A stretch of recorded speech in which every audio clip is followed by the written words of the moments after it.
Sərdar bəy, bu aman çəkmədik 20 yanvar hadisələr, o qanlı hadisələrdən sonra ağına bozuna baxmadı. İnsanlar hətta evlərə atılan güllələrdən baxmayaraq ki, atıldı.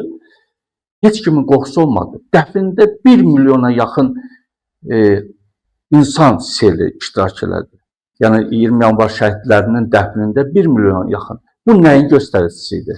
Bunu göstərdi ki, Azərbaycanda artıq hadisələr elə bir nöqtəyə gəlib çıxmışdı ki, ölüm qorxusu belə adamları seçdiyi yolda yandıra bilməzdi. Yəni, faktiki olaraq o 1 milyon adamın sabahsı günü o dəfnində iştirak edilməz. O dəfni də Sovet hökumətinin əleyhinə bir aksiya kimi həyata keçirilməsi göstərdi ki, Ruslar Bakıya qoşun yerdəkən hansı məqsədləri güdmüşlərsə, o məqsədlərinə çatmadılar.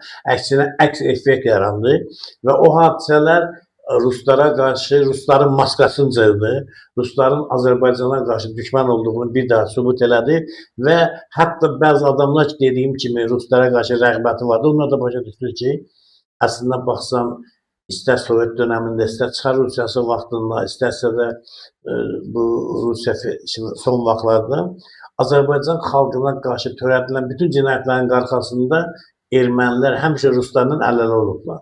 Və bir çox hallarda məhz ermənilər Rusların siyasətinin həyata keçirilməsində alət kimi istifadə olunur. Bir vaxtlar ermənilər öz maraqlarına uyğun Azərbaycana qarşı düşmənçi hərəkət edir. Amma əksər hallarda Rusiyanın bölgədəki maraqlarına xidmət etmək məqsədi ilə ermənilərdən istifadə olunur.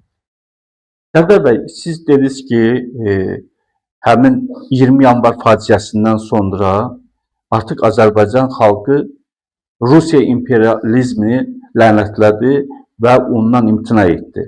Yəni 20 yanvar hadisəsi Sovet Rusiyasının maskasını cırdı.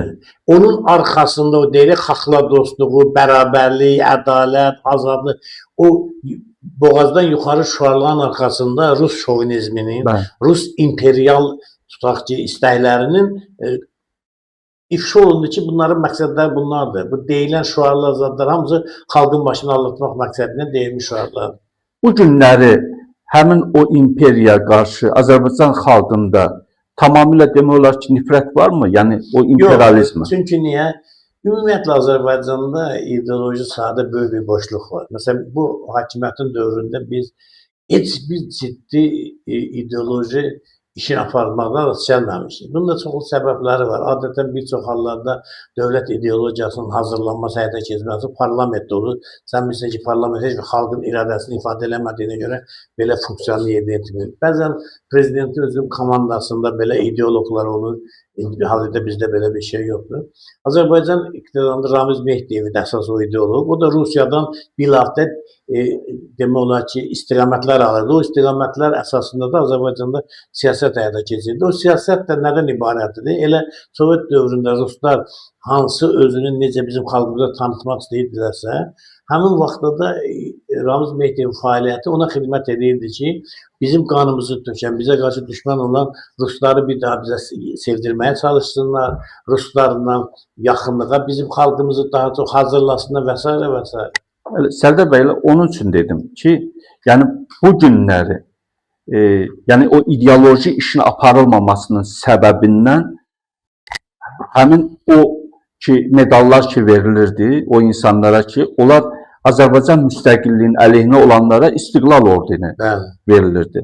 Yəni bu elə Ramiz Mehdiyevin Azərbaycan müstəqilliyinə qarşı kölgə salmaq niyyətindən... O təhsil deyildi ki, öz xalqına qarşı belə bir cinayət işləmiş dövlətin başçısında, məsələn, Putinlə, oradan alanlar da elə, sən dediyin, eyni səpkidə olan adamlardır ki, biri imtina eləməzsə, mən xalqımın qanı döydüm. Baxın, mən sizə çoxlu faktlar deyirəm, hətta Nobel mükafatına imtina edən alimlər olub ki, onlar deyib ki, məsələn, o mükafatı siz əgər Ənvər Sadata veribsizə, məsələn, mən o mükafatı almaram, alimdir. İstəməyib ki, Nobel mükafatları sırasında əli qana bulaşmış, hakimiyyətə silahlı yolda gəlmiş bir adamla onun da adı yan-yana olsun. Amma bizim məmurlar, baş nazirin mavini və s. deputatlar və s. Putin'dən ordenlər aldılar. Hansı ki, bu 20 yanvar, 15-20 sonra və böyük də fəxrlə onları ən yüksək yerə taxdılar. Və bu da onu göstərir ki, bəli, biz o 20 yanvardan sonra əhali iki yerə bölündü. Bir hissə, böyük bir hissə müstəqillik və istiqlal tərəfdarı oldu. Bir hissə isə yenə də Sovet maraqlarını müdafiə edən adamlardır ki, bizim aramızda bu gün də onlar kifayət qədər var. Bu 5-ci kolon dediyimiz adamlar da həmin adamlar ki, onlar nə Xocalı, nə 20 yanvar hadisələrini bir kənara qoyub, yenə də özlərinin merkantil maraqlarına Rusiyaya xidmət etməkdə davam edirlər. Hörmətli Hürriyyət TV izləyiciləri, sizdən yenə də xahiş edirəm ki, bizim verilişimizi bəyənəsiniz, paylaşasınız və daha çox insanın izləməsi üçün siz yardımcı olasınız.